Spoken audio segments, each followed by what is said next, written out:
is just some tips and tricks on how do we navigate this stage and dust off everything from the last 3 years as we come back in person and we engage and captivate. So we're going to get started by first looking at things you never want to hear near a stage. And this forms the agenda of these 3 big ideas that I want to talk about today. But before I do that, I'm going to give you my first tip, which is something that some of you might have noticed that I'm doing, which is I'm chewing gum. How unprofessional is that? Well, actually for the stage, it's my first of many, many tips, which is chew gum before you get on a stage. Remember to take it off, put it someplace. In fact, I saw in Lady Gaga when she was getting ready to sing for the Super Bowl, she took gum and she stuck it to the bottom of her microphone. Now, I don't advocate that you do that, but you want to chew gum before you get on stage because that's going to help create saliva in your mouth so you can avoid dry mouth. It also gets your mouth moving. So chew the gum, but then remember to take it out. So the first thing that we'll look at is these questions. These are things you never want to hear before you are around a stage. Number one is the steps are scary and they're dangerous, right? The second is the conference monitor was messed up. And the third is I don't remember the audience. Okay, so those are the 3 big concepts that we're thinking about. First of all, is this idea of the stage itself and the stairs. Then this idea that we have to think about how we are memorizing our script or not memorizing our script, and the confidence monitor, which is the worst invention ever. I'll talk about that. And then finally, are we connecting and how are we connecting with our audience? So before we do this, and speaking of audience, why are you here? So if you can just throw in the chat, why are you here? What are you hoping to learn? What are you hoping to learn and discover more about Lang International? So in the chat, if you have an opportunity to do it, just share with us why you are here and what you would like more of.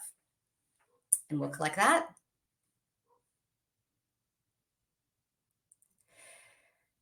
Now let's talk about this stage. The stage is very scary.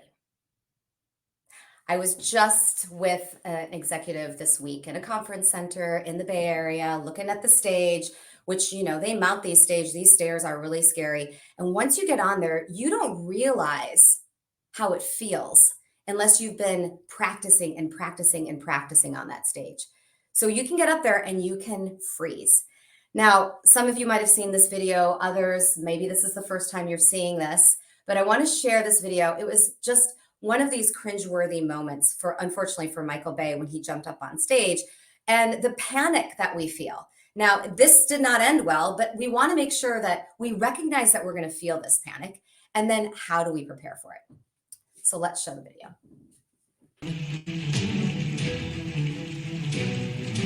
Good afternoon. Thanks, Joe. Good afternoon, Michael. How is everyone today? My job as a director is I get to dream for a living. Michael, you know, you're known for such unbelievable action. What inspires you? How do you come up with these unbelievable ideas?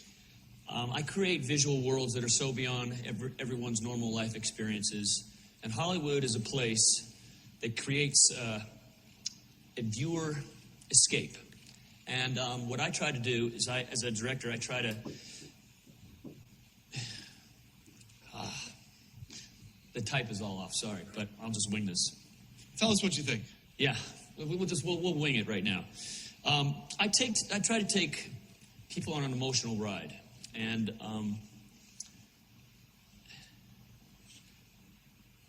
The curve? How do you think it's going to impact how viewers experience your movies? Excuse me, I'm sorry. Okay. Ladies and gentlemen, let's thank Michael Bay for joining us.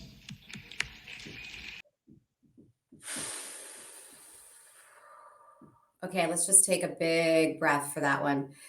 If you haven't seen that video, I just want to see in the chat if anyone hasn't seen that video. It's CES and it's about 2015, 2014. It was a long time ago, but I have yet to replicate a scenario that is more scary than that, where you absolutely freeze. You feel like you can't move forward. You can't remember what you're going to say, and there's nothing that's going to keep you on that stage, so you leave. We want to make sure that does not happen to any of you, that you have tips and tricks and techniques so that you can stay on stage.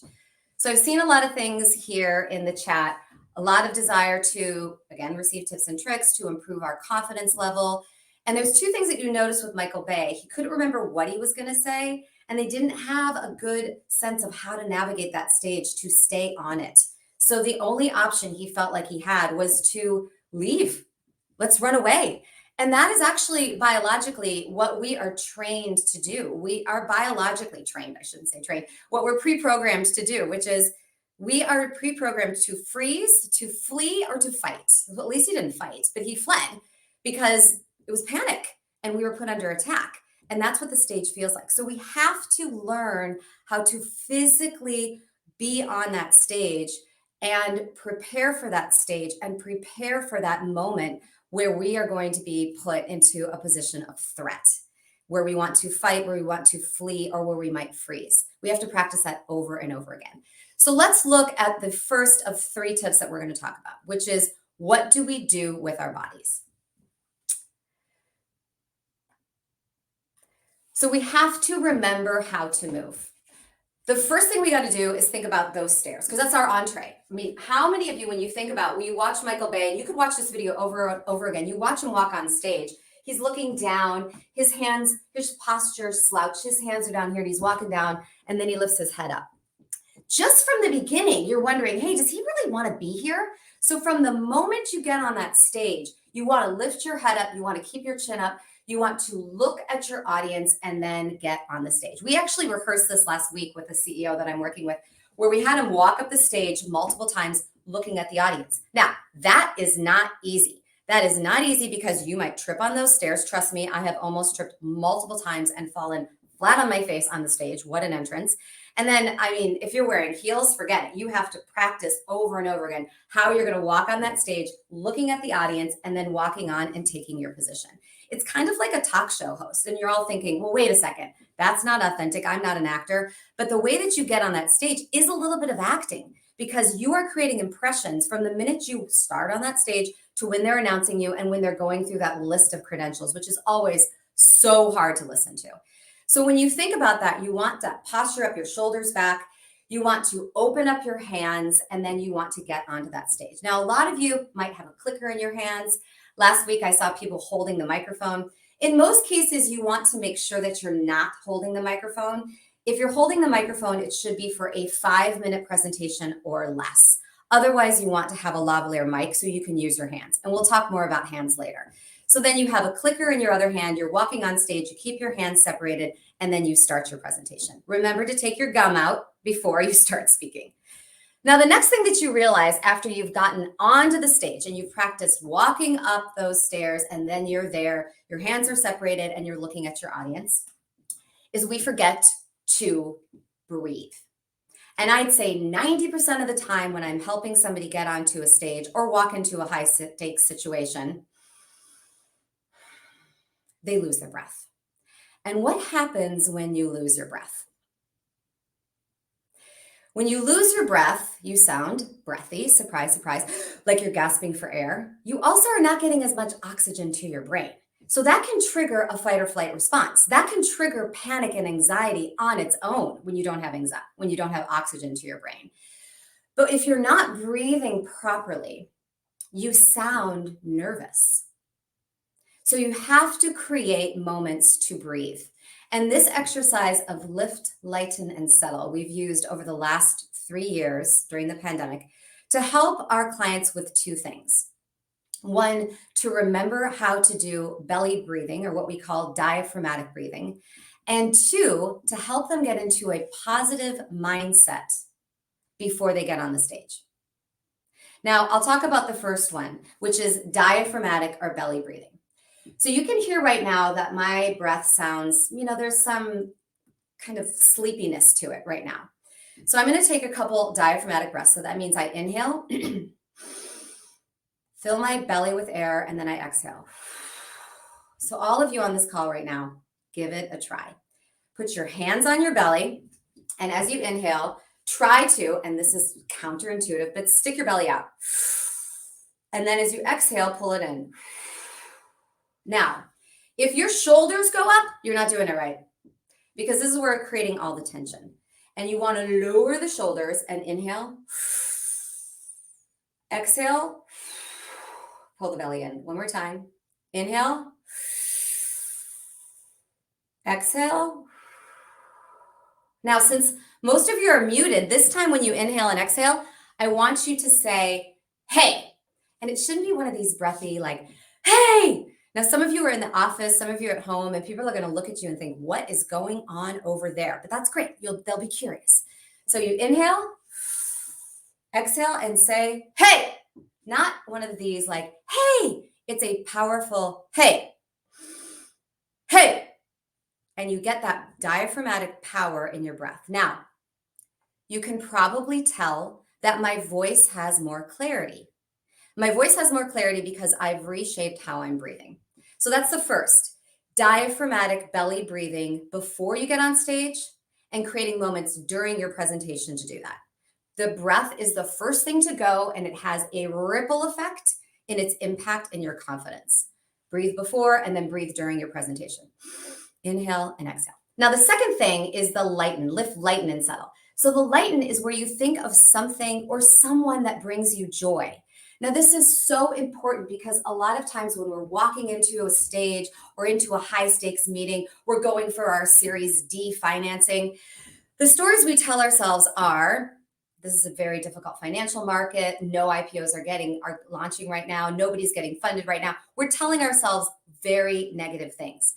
So we want something silly and fun to say to ourselves to lighten our spirit, our physical posture, our mood before we have that conversation. So for example, I think of chocolate chip cookies. I know that's crazy, but there's nothing that brings me more joy than a warm chocolate chip cookie coming out of the oven right before I go to bed. So lift, lighten, think of that chocolate chip cookie, and settle. Lift, lighten, and settle. And it should be something silly that softens your face, because most of us, we are tightening our jaw and our faces look intense. We have intensity before we come into a conversation, and we want to have a conversational presence. We want to have everyone in the audience feel like they've known us forever. And when we get in our heads, that is very difficult to do. So the first thing when we think about our bodies and walking onto that stage, think about your breath. Now, how you move matters. So let me give you some tips on how you move. Now, when you're thinking about your key messages, you want to have one or two that if they hear nothing, they're going to hear those key messages. And then you think, where am I going to put those key messages on the stage? Your stage is a diagram. And you want to think about how you move through that.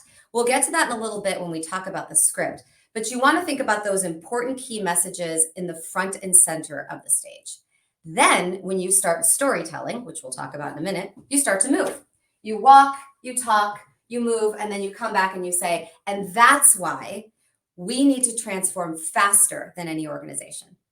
And that message is delivered in the front of the stage. Now, a question that we often get is, what do we do with these guys?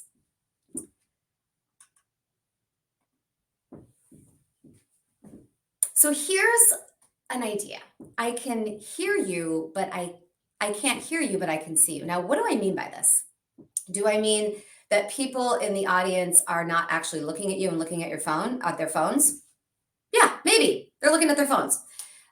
They are not focused on what you're saying. Yeah, actually, I am saying that they're not focused on what you're saying. Think about the last presentation you went to. Somebody was talking for 45 minutes. I mean, right now, you're not listening to me. You're doing email. I know that. I 100% know that. So you're not listening to me, but you might still be watching me. And that often happens. I'm zoning out. I'm watching the speaker. I know they're on stage. I know they're moving, but I'm not listening to the words come out of their mouth. So then you have these guys. So what do we need to be doing with these guys? Well, let's do a quick exercise. Shake out your hands. Put your hands into two fingers close together. Take it out to the right. For those of you who are watching me, you can see me do this. Take it out to the right. Now take these two fingers out here. You can see them in my screen. And place them on your cheek.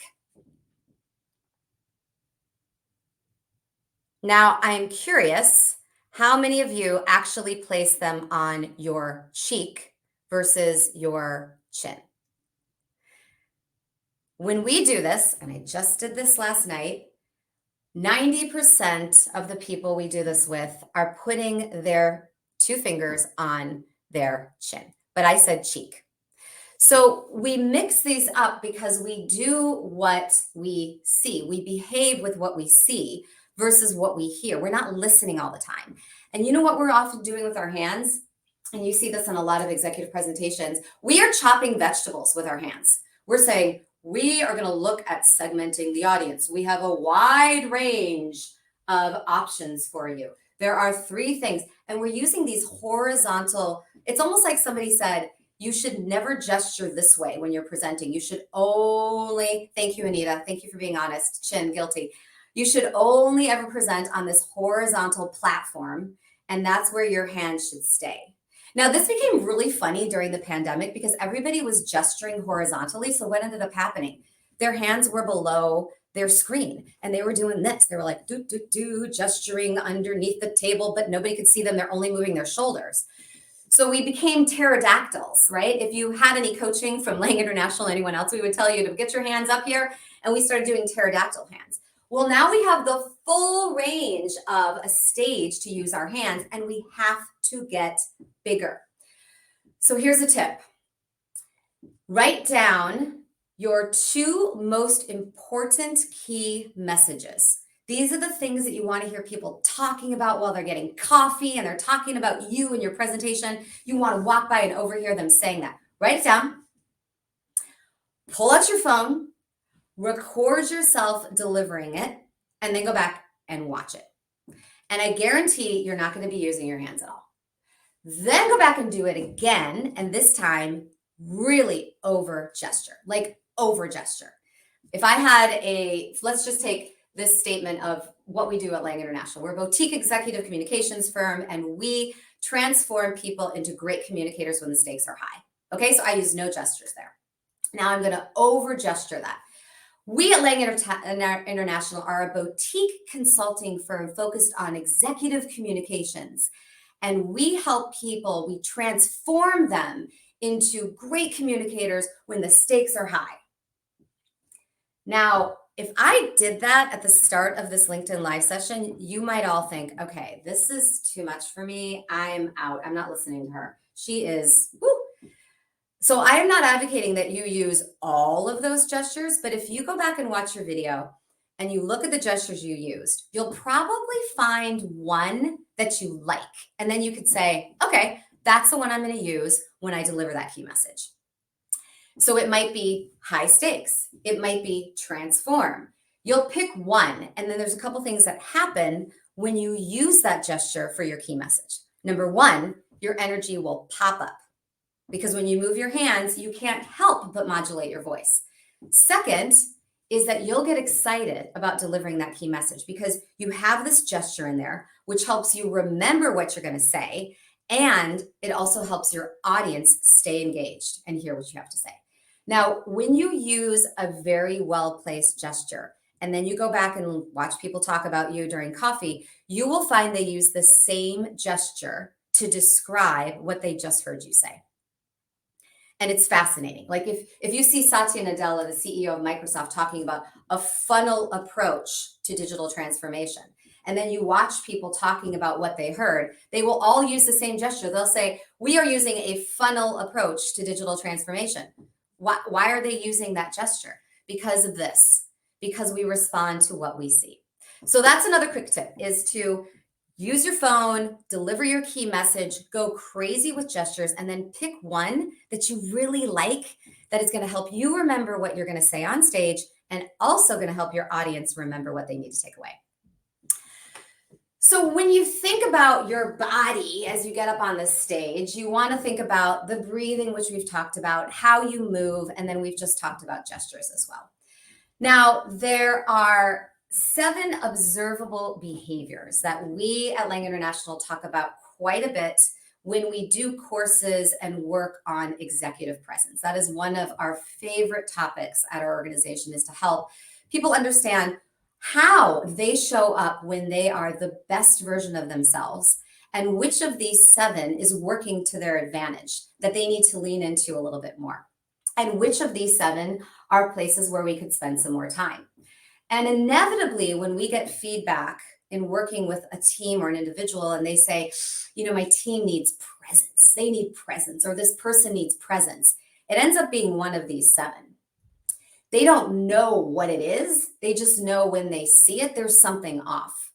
But it's something as simple as how you kick off a meeting, what your posture is like, what your face is saying, what your voice is doing. Are you keeping people engaged or not? So we look at these 7 in a lot of detail to give people tips and tricks on how to leverage them and how to use them to their advantage so they can be the best version of themselves. Now, a really fun tool that we've been using in conjunction with our executive presence content is this tool called Arise. So you see a QR code. And if you're interested in this, by all means, snap a picture and reach out to us. This is an app that allows you to record your presentation, practice within the app, watch video content around our executive presence material, and then record yourself. And you get just-in-time AI data about your pace, how concise you are, your filler words, what your face is doing, your voice inflection, right away. And you get a score. You get a green, yellow, or a red. So you can go back and practice again and again. Why not leverage the power of machine learning and AI to improve our public speaking? So if you're interested in this, by all means, snap a photo and we can tell you more about it. Now, here's another topic that I love to talk about, which is the script. I mean, my team and I, we get this question all the time. Should I be scripted? What do you think about scripting? Do you think I should script? Do you think I should use a confidence monitor? So a lot of questions around what we do with a script. I firmly believe that this, as you can see in this photo, these confidence monitors are the worst invention ever. Now, we've gotten pretty darn good during COVID and the pandemic in looking at the screens right next to us and pulling back. I mean, that tip of be 3 feet away from your camera so they can't see you reading. We've become newscasters in the last 3 years, and we've done a really good job at it. But now we're getting back on the stage, and we don't have that screen right next to our eyes. And we can't do all these tricks about standing 3 feet back and reading our script. So what happens is we put everything on these confidence monitors. And guess what? Your audience knows. You can't trick them. They know when you're reading. They can see what you're reading a lot of times. I mean, if you've ever done a presentation in one of those round rooms, like you see what people have on their confidence monitors. And sometimes you're reading that and not even watching them. So I firmly believe that this is the worst invention ever and that we should get rid of the confidence monitor altogether. So then we come back to the question, which is, should we script? Well, this comes into planning. How do you plan for your presentation? How do you plan to get up on that stage and remember 45 minutes to an hour to 2 hours of content? Well, if we go back to the beginning of time when people were in coliseums orating for hours and hours and hours, they didn't have confidence monitors. They didn't have notes. I don't think they were bringing stone tablets to remember their content. So how could they keep an audience on track and remember what they were going to say next? So this is where we talk about this concept of walking through a museum versus walking down a runway. So what do I mean by that?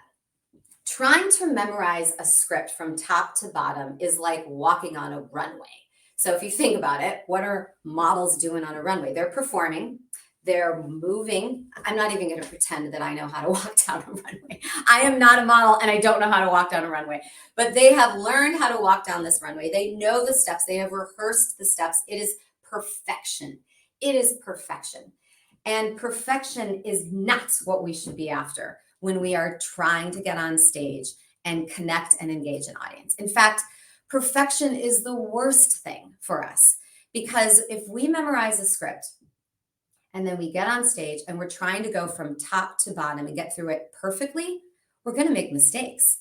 And what happens when we make mistakes, goes back to my agenda, is we blame the confidence monitor. Michael Bay did that. He said, oh, this isn't the way that I planned it. That's wrong. Oh, my confidence monitor isn't working.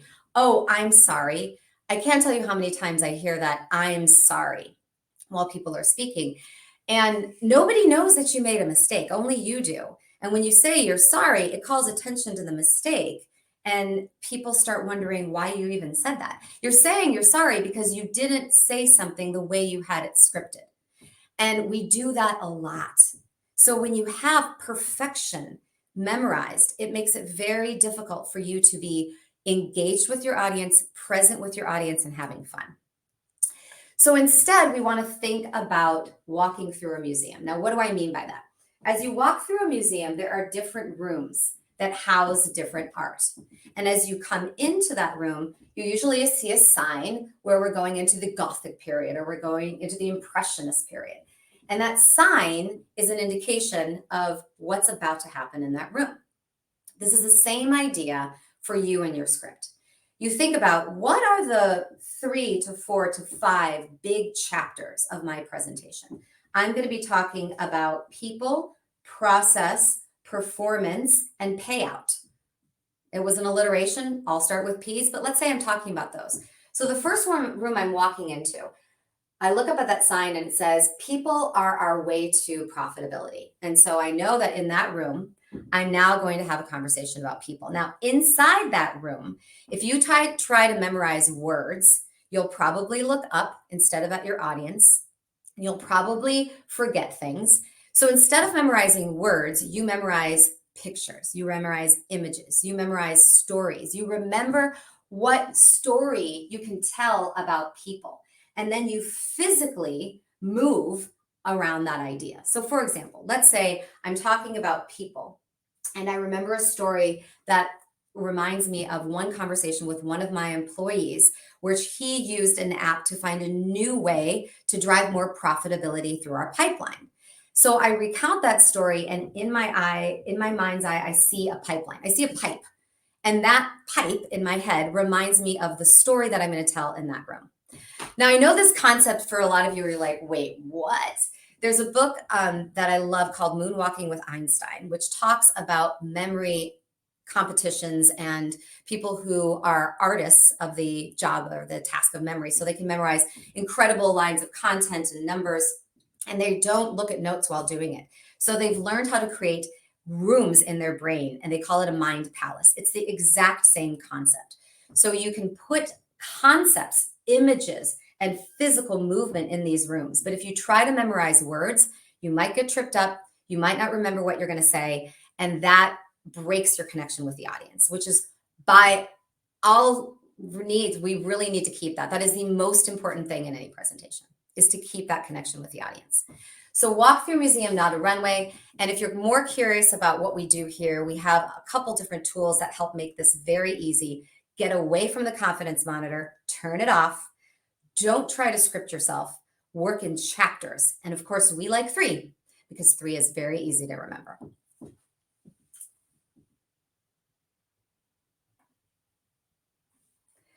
Now, the last and probably most important part of getting back on the stage is to remember that you have people. You're not talking to a screen. Right now, I'm talking to a screen, and I'm assuming there's people there on the other side. But for the last 3 years, we've been doing this. We have been talking to screens and little teeny names and hoping that on the other side of that name, there's a human being that's looking at us. But you know what? They're not. They're not looking at you. They're doing other things because we have so much to do. We have more emails than we've ever had. We have more work than we've ever had. So if you can hold on to someone for a couple seconds, if you can re-engage them with the story, whew, you're winning. So how do we connect with our audience and remember that they're there to have fun with us? They're there to have a conversation with us. So we better do our best to make that a conversation and to keep them engaged. So we used to help people with this audience factor, like, oh, there's people there. I actually have to talk to people. We used to tell them to picture them naked. Please don't. I have a book here. You can, by all means, get it on Amazon if you're curious. I have a QR code at the end of this presentation. Please don't picture them naked. I can't think of anything more horrific than walking onto a stage and imagining all of these people without clothes. And how is that supposed to make you feel comfortable? No, please do not picture them naked. You want to look at them, but don't picture them naked. So what do I mean by look at them? A lot of us, when we are looking at an audience, we just see a sea of faces. We don't actually look at people. So there's a concept called one thought to one person, which comes from acting, which if you see really great speakers on stages, they will make you feel like they're talking directly to you. Many politicians do this, and they're delivering a thought to you with a slight pause.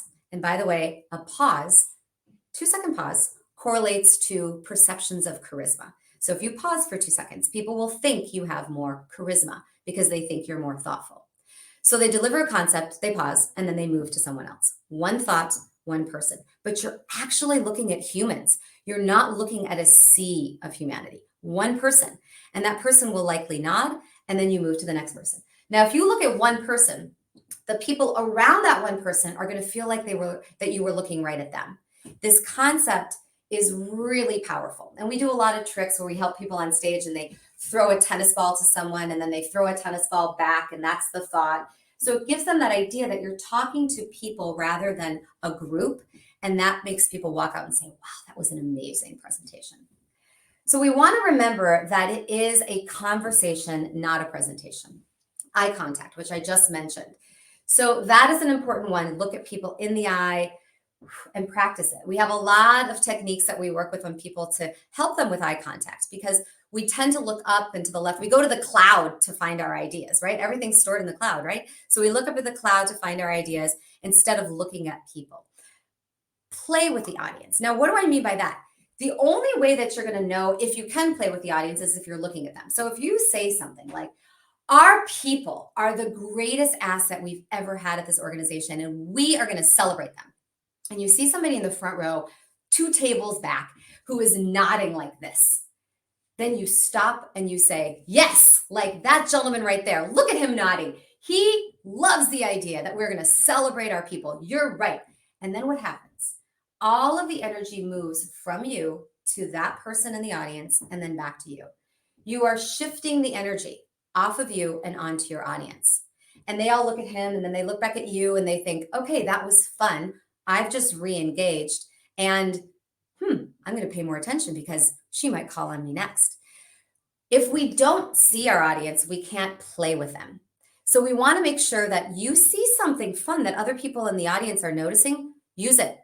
And even if it's something that just went wrong, like a chandelier falls from the ceiling, I mean, let's hope that doesn't happen, or a door slams really loudly, or there's construction next door. Everybody else is paying attention to that. So you should incorporate it into your presentation and have fun with it.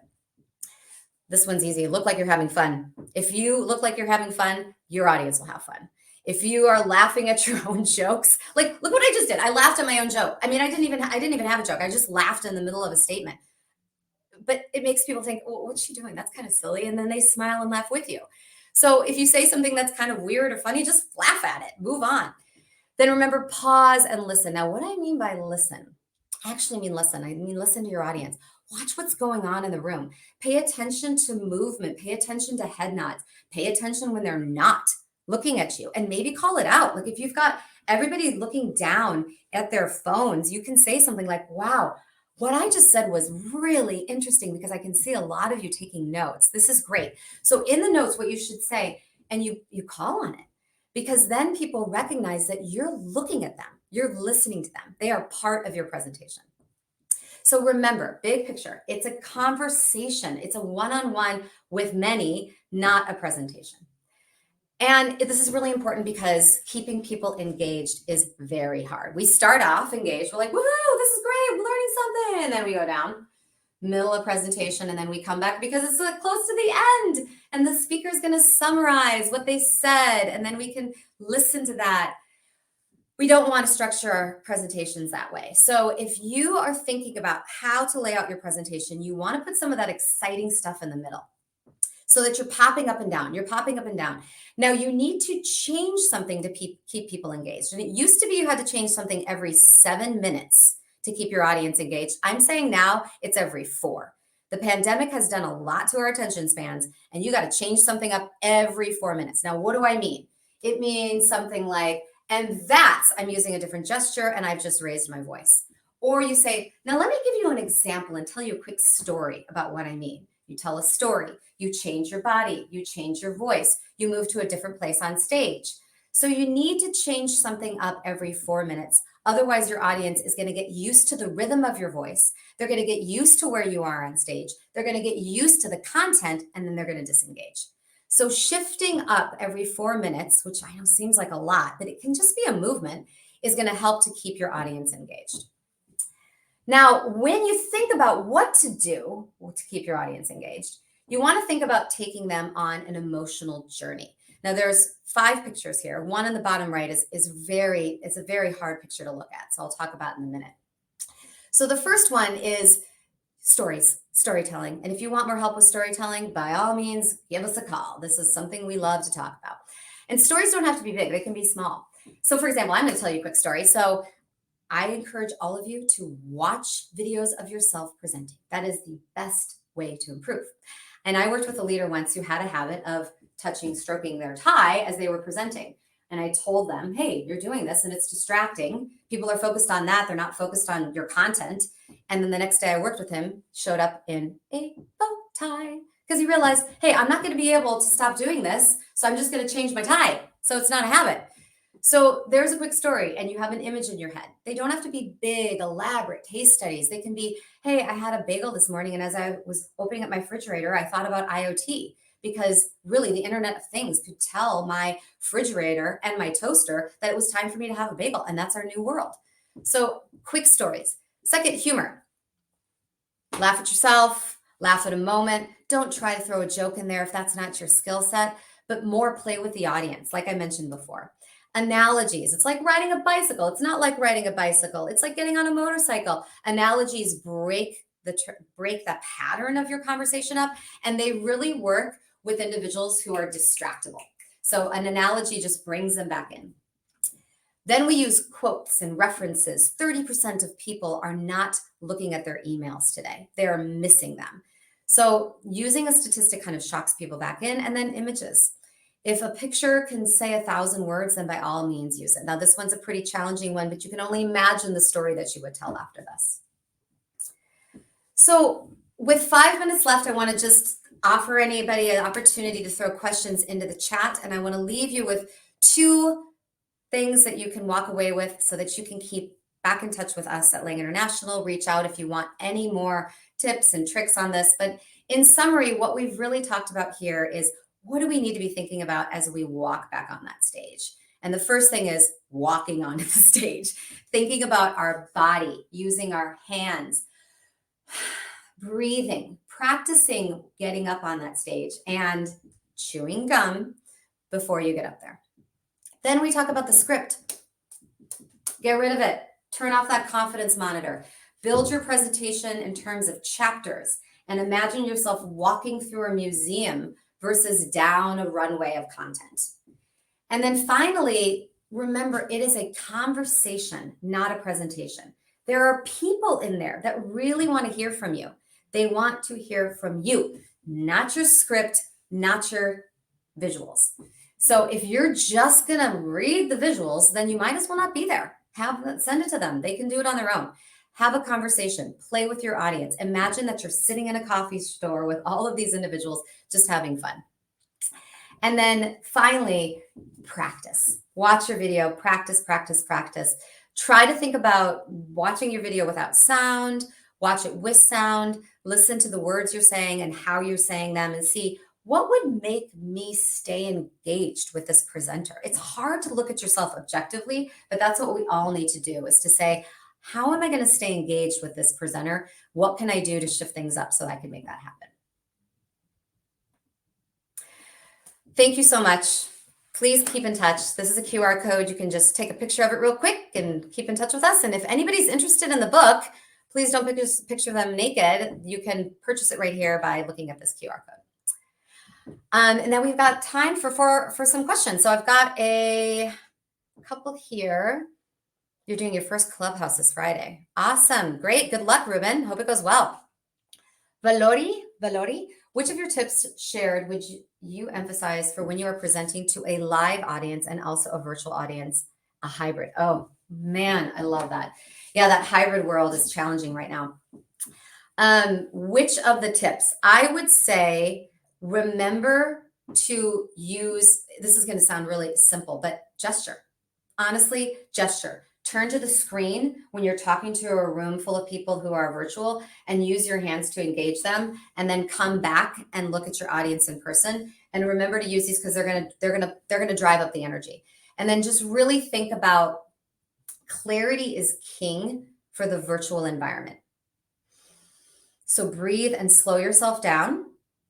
Incorporate more pausing than you think you need to, because they're going to have that delay, and the people that are in person are not going to have that. So slow yourself down with your breath and pausing, and then just use your hands as much as you can. Thank you for that question. Any other questions? Fernando said he's canceling my speaking engagement now. Okay, please don't. Alberto, we met in person. Thank you. Nice to see you again. Sherry, I will be in a few career events in the next few months. I just wanted a few pointers. Awesome. Hope you took a couple away, Sherry. And skills. Al Karim, you have 3 speaking engagements in the next 3 weeks. That's amazing. I hope they go well.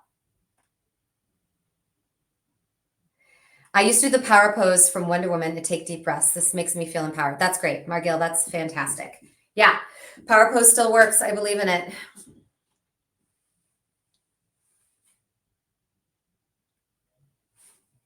I love it. All right. Well, I think that's a wrap. Thank you all for joining our very first LinkedIn Live session. Hope you took a couple things away. Please give us feedback if this worked for you, if you liked this, if you thought that it was a good thing to have on in the background as you're getting your day going and doing email. Let us know and we'll do more. We've got a lot more content that we can talk about. So thank you all so much. Have a lovely Thursday wherever you are in the world.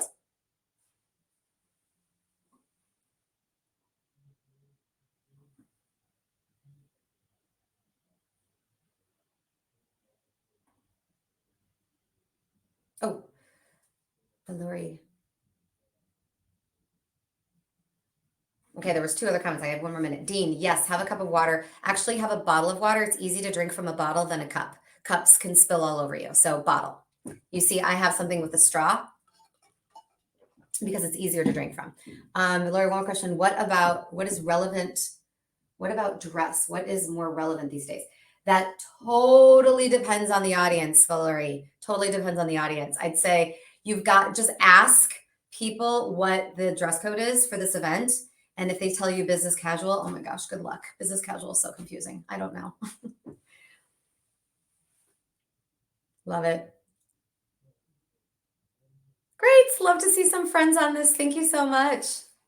Good to see you again, Mary Jo. Yeah, give me some feedback. This is my first LinkedIn Live. I don't know how it went. So y'all can tell me what you think about this format. Cheers, everyone. I'm going to end the broadcast. Bye.